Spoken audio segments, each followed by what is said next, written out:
talent, hard work, luck. Any of these things can make you into a winner. And we've spoken to many winners on this channel as of late, and while one has stood atop the world for a very long time, he's moved out of the spotlight, choosing instead to lift up a new generation. But what about the best right now? Who are they? Who are the greatest in this moment? Many names will go up when I say that. Herds, KZ, NJR, and those of us who have been around for a while will remind you to respect those that are still here. Shiko, Palu, Cameraman. You can make an argument for any of these players. They're all generational talents who will be remembered past their time. But only one of them was in the major final, fighting to put their own team on the top of the mountain. On that particular night in Manchester, there were two who would battle it out at the top. One was the French superstar in Liquefac, who put up a hell of a performance, dropping 61 kills to take Cyber's best of 5 land kill record. Unfortunately for him, he would face a man who would record 63 kills, penciling his name in the record book, and then winning the event to ink his name in the history books. You know who it is. This is Gunnar. Some pressure. There's still so much for the two remaining defenders to try and rebound, and they find a head. Top left there, looking for the second. It's not a two. No way. For Gunnar, slow to react, but there's an impact. Uses moves down, gets the flashbangs out. He's just trying to force these defenders out of position, but he's no idea where they are. Gunnar gets one. Rene was there. Gunnar in a 1v3. We've seen him do it before. The first one is down, and the plant is being secured by KDS. Is Gunnar able to duel the cover? Oh! He's the king! Palu is down. It's Lagonis and Gunnar in a 1v1. Searching for Lagonis. Gunnar has an opportunity by himself to stun Liquid, move us to map 2. Tearing strips through Lagonis. He has him isolated. Gunnar in pursuit, but they're both playing. Gunnar is indeed him!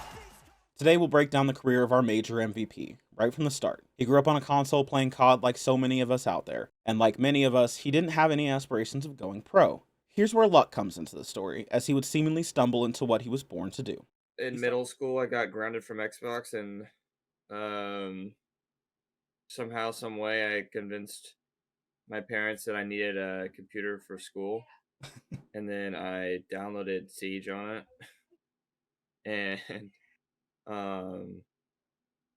down the line, I just saw, like, I played with Foltz on Xbox, and he had switched to PC as well, and he went into competitive. I had no idea what competitive even really was until he joined it, and like actually like joined like CL and that organized chaos team. And then I kind of like when I watched that, then I kind of was like, I want to do that. He started out like so many people do, playing on random pug teams, just giving it a go, but it wasn't long before he would attract the interest of one of the most important names in T3. LAO Rise was definitely like the first team that actually like good that I my first like breakthrough, I guess. And I'm trying to think of how LAO Rise only became LAO Rise because on Dirty Dan's we had I was already teamed with like Kool-Aid and Whitlock, and I had already teamed with Zeno beforehand. So we were gonna get a guy named Zeno, but he ended up just like leaving because he had like IRL stuff. So Kool-Aid wasn't even on the team anymore. Kool-Aid had joined a better team. So I didn't even know who to get. So I was just like, I got a guy named Lava and Max. We played CCS squalls. We made CCS, and then we dropped Lava, picked up Kool-Aid. Because we just thought Kool-Aid was just like infinitely better. And winning CCS was probably like my biggest breakthrough in a comp. Luck got him on a PC. Talent helped him win the first major thing he competed in, which was CCS. But this is where hard work would play its part. So many would people say, hey, I'm great at this, but I'm 16. I'm years away from really getting a shot. I'm going to go be a kid. I'm going to play when I feel like it. But Gunnar didn't. He saw an opportunity and doubled down. How soon did you know you had the potential to go pro in the game? I knew that like I could actually go pro after CCS. Like that's when I actually like really like hard pursued it, and I like quit sports and everything, and I just like religiously just duked out Siege until I went to Pro League. In May of 2021, Gunnar would find himself competing in a Nerd Street Gaming monthly event under the Karn & Co banner, alongside 3 Dark Zero players in Hyper, Pamba, and NJR. But what was it like to play amongst giants, knowing his age would keep him from joining them in Pro League? Well, it was obviously like really fun to play with like established talent or like pros. But it was also like there was times where like it was really just like demoralizing, just like sitting there like watching like everyone go to pro league around you, like all your friends, and you're like stuck in T3 for like another year and a half. But I mean, I knew eventually I'd get there, but I was just being really impatient. Gunnar would stay committed to the grind over the next year, playing with all kinds of talented rosters, taking on whatever T3 could offer him, waiting in the wings for his opportunity. Eventually, it would come in the form of an offer from Parabellum. It's like a little bit before my birthday. Like a month before my birthday, I got a DM from VBM, which was our coach at the time. Basically just asking to try out. And I tried out, I think it was right before the Charlotte Major. So it was when all the teams were in NA. So my tryout was against like all the out of region teams. So I actually remember those teams. It was Dire Wolves, W7M before they were like the Dynasty, and then Xset. Those were my tryouts. I ended up doing really, really good in them. And so I think it was like a couple days before my birthday that I actually like got the offer. And then the day I turned 18, I just moved to Vegas. So as an 18-year-old, he packed his bags and flew to Vegas to compete at what at the time was a LAN league. To go straight from T3 to LAN is something few players could have handled, but it seems like he adjusted just fine.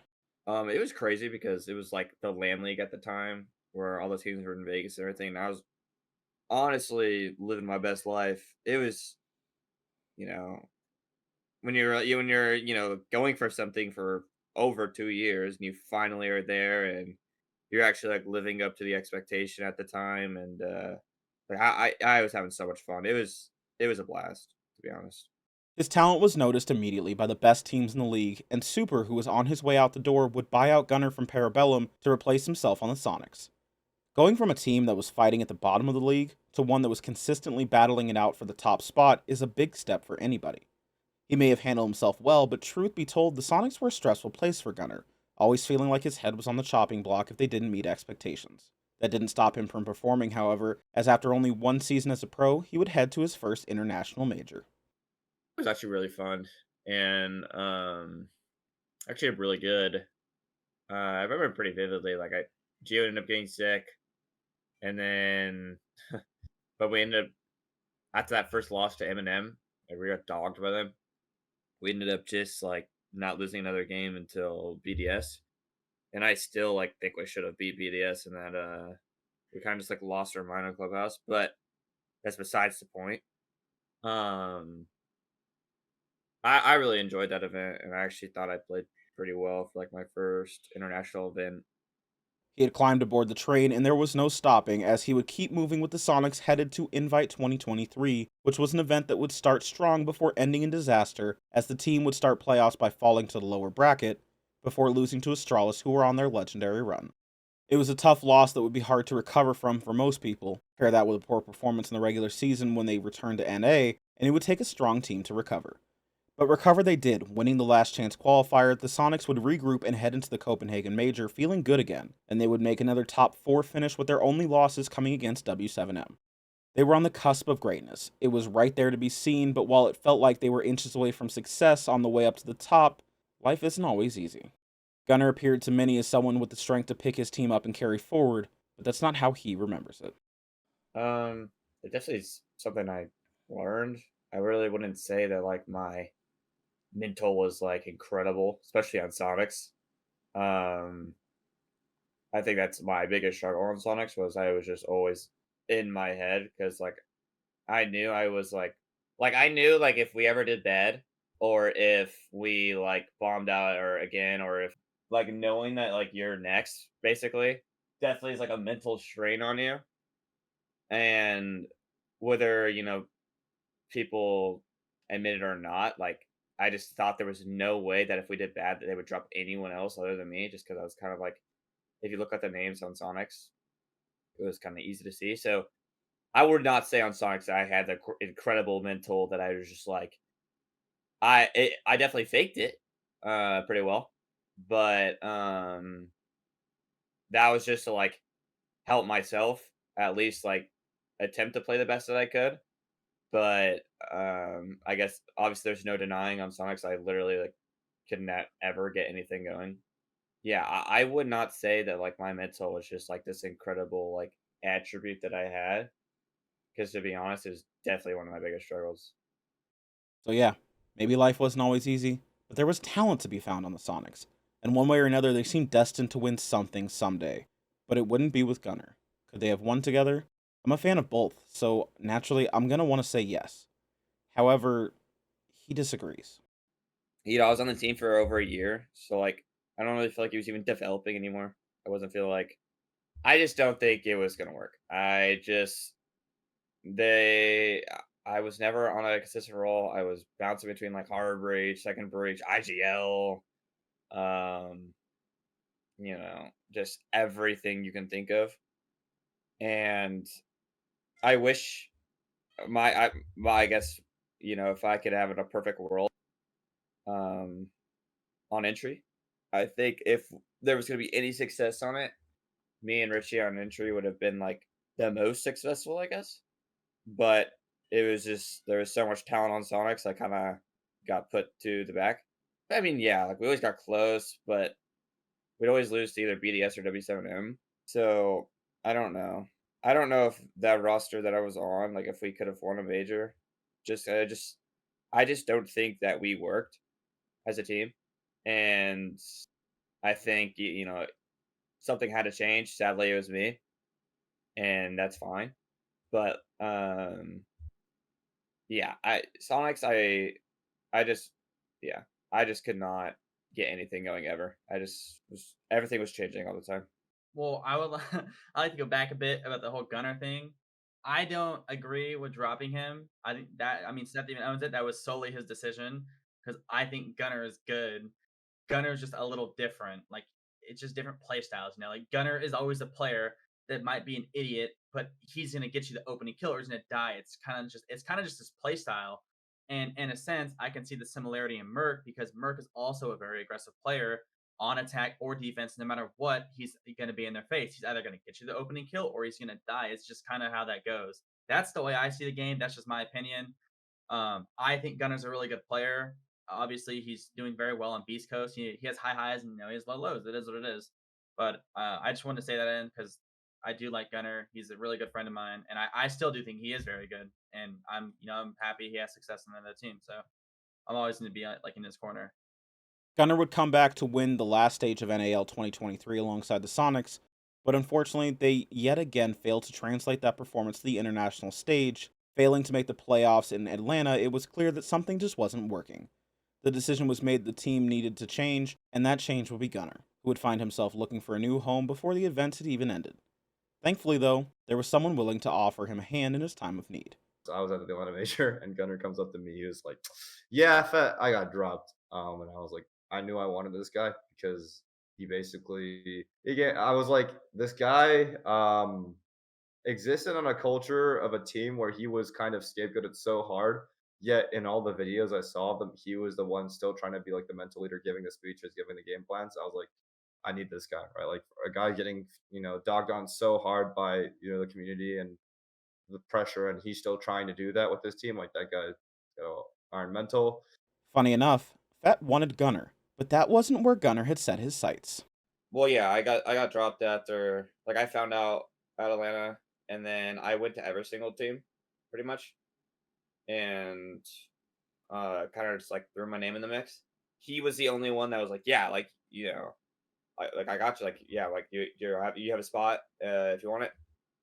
I wasn't necessarily looking to just join BC. I kind of was using it as like a safety net, and was kind of hoping like I could get on like DZ or I think the two main ones that actually were making moves were DC OXG. Beast Coast, like I mean, I'll be in full honesty, like it was always kind of like my last option. So yeah, I tried out for OXG over the off season. I thought I was gonna get on OXG to be honest. I had a really good tryout, and so like I always like I even told Fett like yeah like you're kind of like my last resort, but she ends up getting Gomez and DS and whatnot, and then DZ didn't work out, so that's kind of how I just ended up on Beast Coast. Obviously, he did end up with Beastcoast, of course, and it was clear that he was going to make the most of it, lending his opinion to the creation of the team. If I was gonna join Beastcoast, like I wanted at least like the best chance of making a major possible. And so we went through like a bunch of different people. Like there was a time where the Beastcoast roster was me, Gav, Tristan, Wi-Fi, and Kansan. And then Kansan ends up deciding he actually doesn't want to join. He goes back to Wildcard. And then we saw Hot and Cold got dropped. Spirits was kind of still available. And I basically told Fett like we need like a leader and like like we at least need like one like really experienced player and like someone who can actually like lead a team, or we're not gonna make a major. It's just not gonna work. We're gonna be too immature. And so I was like pretty much begging him to just get Hot and Cold. But he's like, no, like don't jump the gun, don't jump the gun. Like, dude, I gotta. I'm like, no, bro. Like, who else? Like, who else? There's no one else. And so eventually, finally, I was like, yeah, you're right. But once we got like Spirits was pretty much a lock after like one tryout, and then we needed a hard breach, and Matt had not played really hard breach in a long time, so we're kind of like, sorry, bro, like you're gonna have to play that if you join. It was between like him and like Packer, so I was like, bro, just get Hot and Cold, like just get hot. Like, what are you doing? And yeah, that's kind of how that went. And obviously it worked out, thank the Lord. The team building was going pretty well as they would assemble an all-star cast of players. Then they run into a problem and have to scramble to make it work. So Tristan tells us he doesn't, well, yeah, whatever. Basically bails out like less than 24 hours left. So we had to try out like 4 people within one day. So we tried out Hat, Wi-Fi, Snake, and then Diffuser. Diffuser only had one map tryout. We were probably just gonna go with Hat as the safest pick, and then Hat just decided he just sold us no. He just wanted to be on LG. And then we were like Wi-Fi just didn't really fit the role. And then so it's between Snake and Diffuser.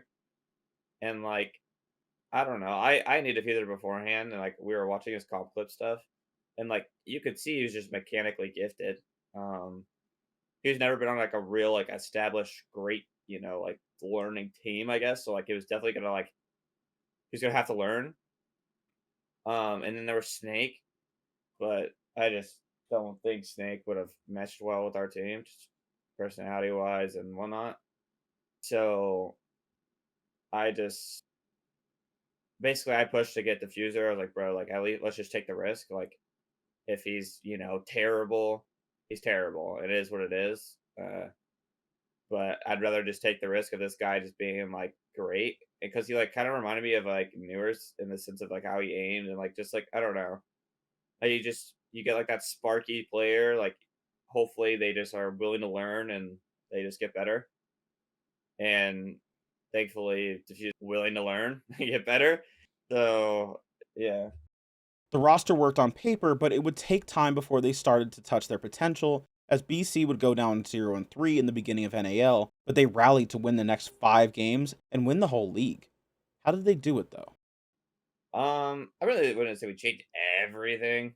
You sure about that? We did a role change, theory change, changed all our strats, changed our map pool, changed our permabans, changed our culture, changed how we perceive things, like everything.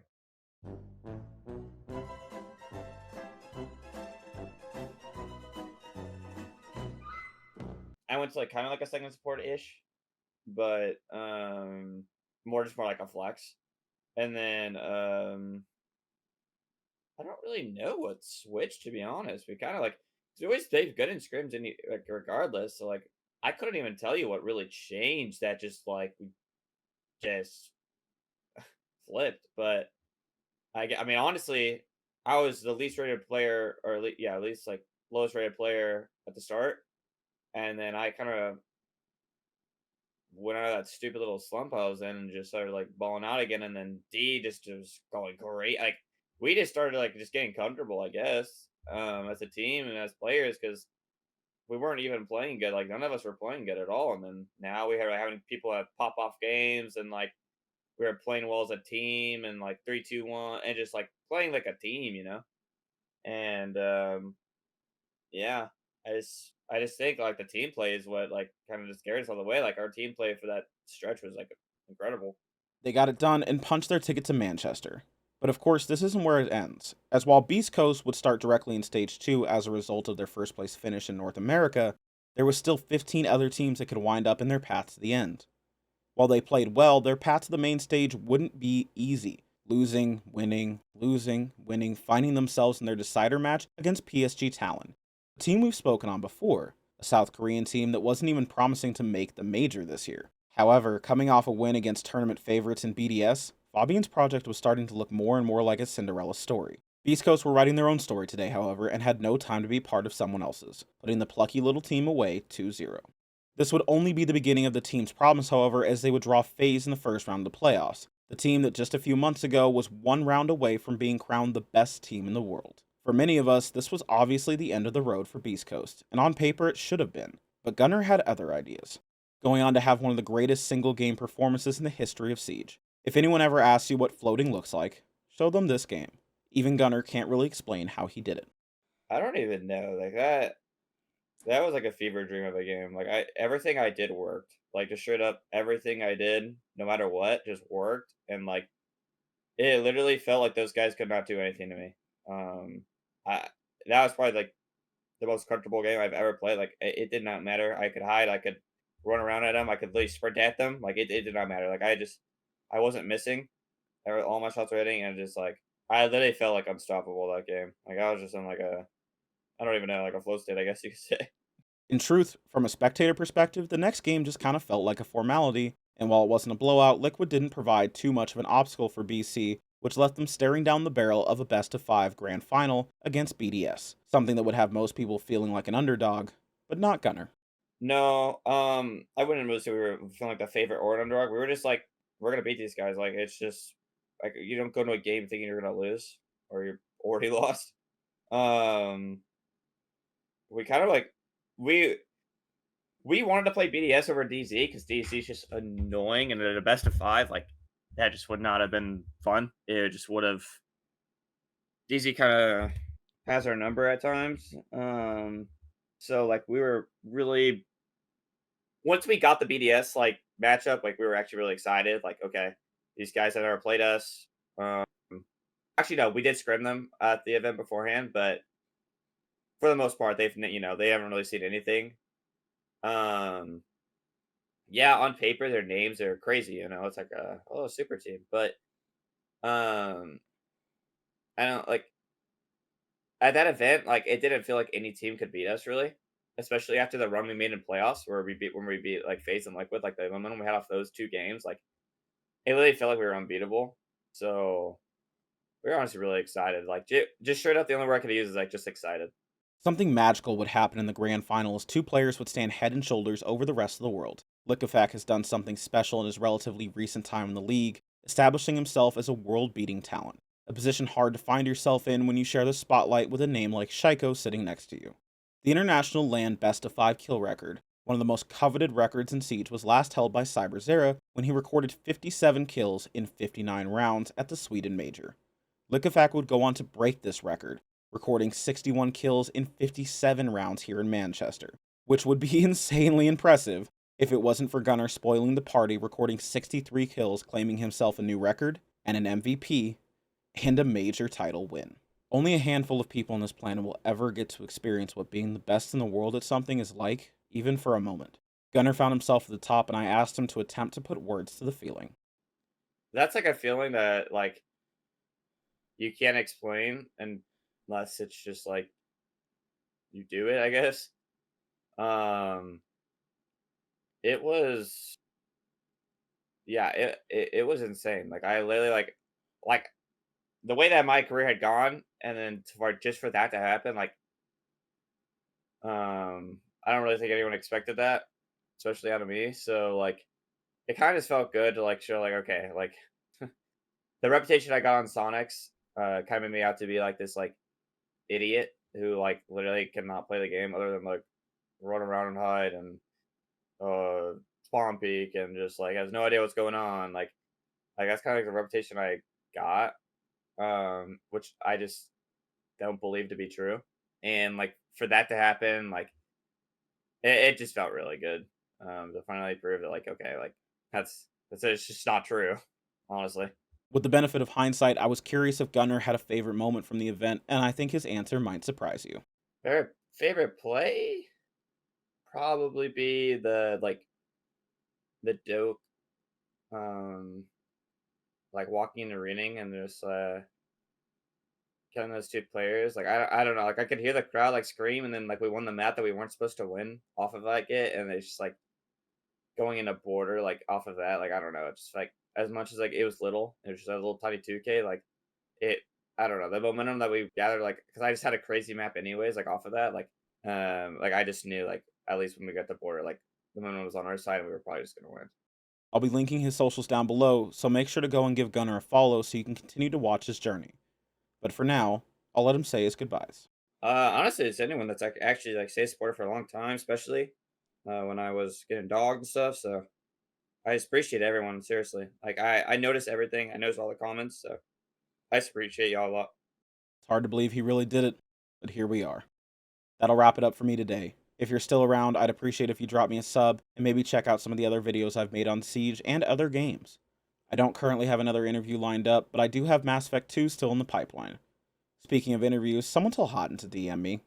Anyways, that's it for me, guys. This is Purple, signing off. Have a wonderful night, and always remember to smile. Thanks, guys. Gunnar, the team here have voted you MVP of the entire tournament. Ladies and gentlemen, give it up for Gunnar. Record-setting most kills in a best-of-5 in Tier 1 history. We're nasty, bro. I don't know what to say. We're just having too much fun. Too much fun, bro. Gunnar, are you him? I'm him, bro. I'm him.